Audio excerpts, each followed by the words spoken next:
বন্ধুরা, তোমরা যদি কম খরচে কোনো খাবার খেতে চাও তাহলে কিন্তু এই রেসিপিটা ট্রাই করতে পারো। ডিম আর সয়াবিন খুব কম খরচ, বাড়িতে সকলেরই থাকে। প্রথমে সয়াবিনটাকে আমি সেদ্ধ করে নিয়েছি, ডিমগুলোও সেদ্ধ করে নিয়েছি।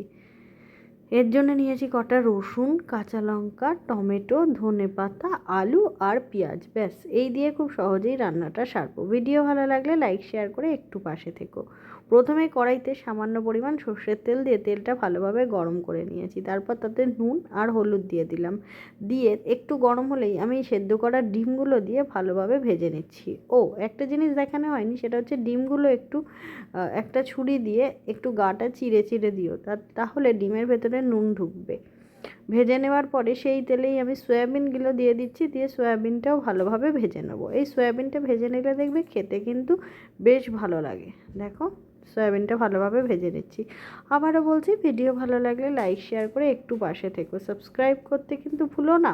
আর যারা ফেসবুক থেকে দেখছো একটু ফলো করে পাশে থেকো। সয়াবিনগুলো লাল লাল করে ভেজে নিয়েছি, এবার সয়াবিনগুলোকে তুলে নেব। আর তারপর কড়াইতে আরেকটু সর্ষের তেল দিয়ে দিলাম। দিয়ে তাতে কিন্তু তেলটা গরম হলে আমি আলুগুলো দিয়ে দিচ্ছি, দিয়ে আলুগুলোকে ভালোভাবে ভেজে নেব।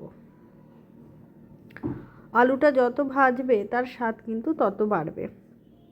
তারপর কাঁচা পেঁয়াজগুলো দিয়ে দিলাম।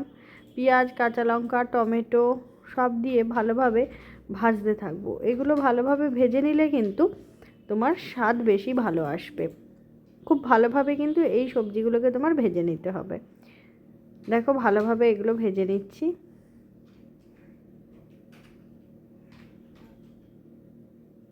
এই তরকারিটার সাথে তোমরা ভাত, রুটিও খেতে পারো, তবে ভাত খেলে কিন্তু বেশি ভালো লাগবে। গরম ধোয়া ওঠা ভাতের সাথে শীতকালে এরকম সয়াবিন আর দিয়ে ডিম কারি খেতে কিন্তু দারুণ লাগে। কটা রসুন ভালোভাবে থেতো করে নিয়েছি, নিয়ে সেই রসুনটা দিয়েও কিন্তু ভালোভাবে ভাজছি। এখনও কিন্তু জল দিইনি, দেখতে পাচ্ছ। ভালোভাবে আমি এই সবজিগুলোকে ভেজে নিচ্ছি। দেখো, ভাজতে ভাজতে কালারটা চেঞ্জ হয়ে গেছে। দিয়ে দিলাম অল্প পরিমাণ নুন, আর দিলাম লঙ্কার গুঁড়ো, আর দিচ্ছি হলুদ। আমি কাশ্মীরি লঙ্কার গুঁড়ো ব্যবহার করেছি। দিলাম জিরে গুঁড়ো, ধনে গুঁড়ো আর মৌরি গুঁড়ো। এগুলো কিন্তু সবই আমি শুকনো খোলায় ভেজে নিয়েছি। দিয়ে সামান্য পরিমাণ জল দিয়ে মশলাটাকে ভালোভাবে কষিয়ে নিচ্ছি। এইটা কিন্তু ভালোভাবে কষিয়ে নিতে হবে। তারপরে আমি দিয়ে দিচ্ছি যে সয়াবিন আর ডিমটা সেদ্ধ করে রেখেছিলাম, সেগুলোও কিন্তু দিয়ে দিচ্ছি। দিয়ে ভালোভাবে সব কিছুকে একসঙ্গে কষাতে থাকবো।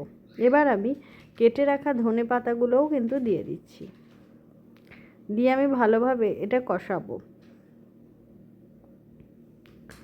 ভালোভাবে এটা কষিয়ে নিচ্ছি। যত কষাবে তত কিন্তু স্বাদ বাড়বে। এই রান্নাটায় বেশি পরিমাণ তেলও কিন্তু আমি ব্যবহার করিনি, তবে খেতে কিন্তু দারুণ হয়। দেখো, ভালোভাবে কষিয়ে নিচ্ছি।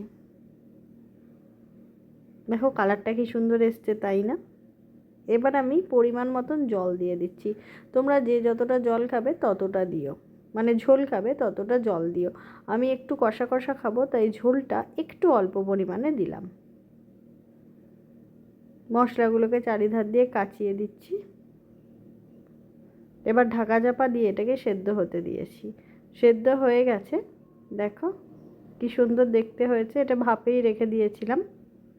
তৈরি হয়ে গেল আমাদের সয়াবিন, আলু আর ডিম দিয়ে কারি। কেমন হয়েছে দেখো।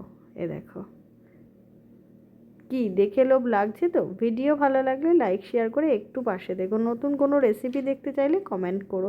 জয় মা তারা।